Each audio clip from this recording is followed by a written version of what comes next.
Neymar জুনিয়রকে Carlo Ancelotti সুযোগ দিচ্ছে না, এটাতে আপনারা হতাশ কে কে? দ্রুত কমেন্টস করবেন। দেখেন, আপনারা বলতে পারেন যে নেইমার কিভাবে আনফিট থাকে, যেখানে সান্তোসের হয়ে 7-8টা ম্যাচ এক টানা খেলছে, সেখানে সে আনফিট কিভাবে থাকে?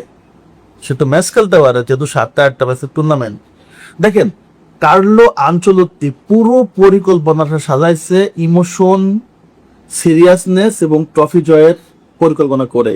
এর ভিতর তার ইমোশনও আছে, কিন্তু সে যে সিদ্ধান্তটা নেয় সেটা হচ্ছে সঠিক এবং সেটা হচ্ছে দলের জন্য খুবই গুরুত্বপূর্ণ। দেখেন, আমরা বিশ্বকাপ থেকে ওয়েজলিকে হারাই ফেলছি, রাফিনাকে অনেকগুলো ম্যাচ মিস করতেছি, পাকেতা আউট, এর আগে অনেকগুলো প্লেয়ার ঝরে গেছে। মনে পড়ে 2014 সালে যখন নেইমার জুনিয়র, ওই টাইমে ব্রাজিল কনফেডারেশন কাপ জিতে আসছিল, তৎকালীন সময়ে বিশ্ব চ্যাম্পিয়ন স্পেনকে 3-0 গোলে হারায়। সেই ব্রাজিল জন্য বিশ্বকাপে আসলো, কি দুর্দান্ত ব্রাজিল, ক্রোয়েশিয়ার কাছে গোল খায়, সেই ক্রোয়েশিয়াকে 3টা গোল দিল। নকআউটে চিলিকে আউট করলো, তারপরে আউট করলো কলম্বিয়াকে, এবং তারা কলম্বিয়াতেই আসলে সেই ঘটনাটা ঘটলো যেখানে নেইমার জুনিয়র পড়লো ইনজুরিতে, থিয়াগো সিলভার কার্ড। ওই যে ব্রাজিলের মনোবলটা হারলো, মনোবলটা ভাঙলো, নেইমার জুনিয়রের ইনজুরি, পুরো টিমটাই বিধ্বস্ত হয়ে গেছিল। ফলাফল জার্মানির কাছে 7-1। ব্রাজিল কি 7 গোল খাওয়ার দল, নাকি ব্রাজিল ওভার চ্যাম্পিয়ন হওয়ার দল ছিল? ওই যে একটা ইনজুরি, নেইমার জুনিয়রের ইনজুরি, পুরো দলের মনোবল একদম ডাউন করে ফেলছিল। নেইমার জুনিয়র এই টিমের ইন্সপিরেশন। নেইমার জুনিয়র এখনো ফিট আছে, রাফিনা ইনজুরিতে পড়ছে, ওয়েজলি গেল, দলের ভিতরে একটু দুর্বলতা হয়েছে। বাট নেইমার এই যে ম্যাচগুলো হয়েছে, দেখেন তো কোন ম্যাচে নেইমারকে গুরুত্বপূর্ণ ছিল, সবগুলো ম্যাচ থেকে ব্রাজিল কাটা উঠছে। এবং ইভেন জাপান ম্যাচে তো কার্লো তাকে নামাতো 60 মিনিটের পরে, যে 60 মিনিটের আগে যদি রেজাল্ট ফলাফল পক্ষে না আসে তাহলে নেইমারকে নামাবো। আর যখন ফলাফল চলে আসে তখন চিন্তা করছে যে এর ভিতরে রেজাল্ট না হলে নেইমারকে বাকি 30 মিনিট, অর্থাৎ একদম কোয়ালিটি টাইম নেইমার যেন একদম সার্ভিস দিতে পারে। কার্লো তার জন্য নির্দিষ্ট সময় রেখে দিছে। হাই ইন্টেন্সিটি ম্যাচগুলো তো নেইমার জন্য অন্তত না থাকে, হাই ফিজিক্যাল যে টিমগুলো অ্যাসল্ট করে সেই টিমের জন্য নেইমার না থাকে। নেইমার যেমনটা টিমের ম্যাচ খেলতেছে না, এটা যেমন সত্য, at the same time Neymar fit আছে, পারফেক্ট আছে, এটা হচ্ছে দলের সবচেয়ে বড় মোটিভেশন।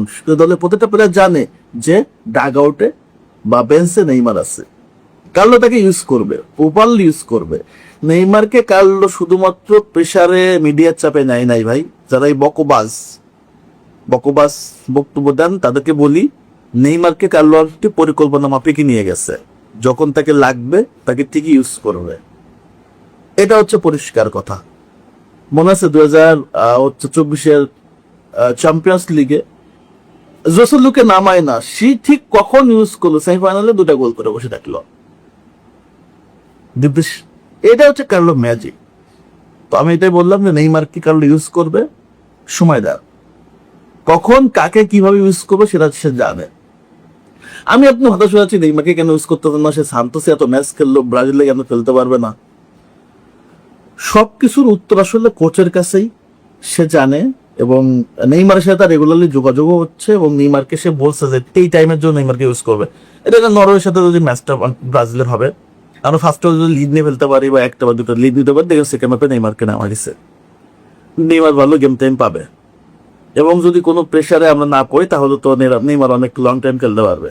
এই জন্য বলি যে নির্দিষ্ট একটা কোচের একটা নির্দিষ্ট প্ল্যান থাকে, এবং সে কিন্তু এমন একজন কোচ যে জানে যে কি করা উচিত দলের জন্য, কখন করা উচিত, কিভাবে করা উচিত।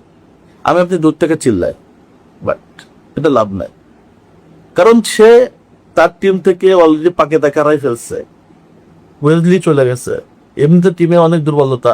তারপর বিশ্বকাপের আগ থেকেই অনেকগুলো প্লেয়ার নাই এত ডাউটের ভেতরে সে যে টিমটাকে এখনো শক্তিশালী রাখছে, এটা গুরুত্বপূর্ণ। বাট নেইমার যদি এই ম্যাচগুলো, এখানে যে 2টা ম্যাচ হয়েছে, হাইতি বলেন, স্কটল্যান্ড বলেন, জাপান বলেন, কোনো একটা ম্যাচে যদি নেইমার আবারও ইনজুরিতে সমস্যা হইতো, টিমের মনোবল একদম ডাউন হয়ে যেত। সো এই জন্য বলি, এটা হচ্ছে একটা প্রকল্প, এটা হচ্ছে একটা প্রজেক্ট। এই project manager Carlo Ancelotti. So project ম্যানেজারকে প্রজেক্টের কাজ করতে দিতে হবে, ঢোল তবলা বাজায় বাদ নাই। ধন্যবাদ।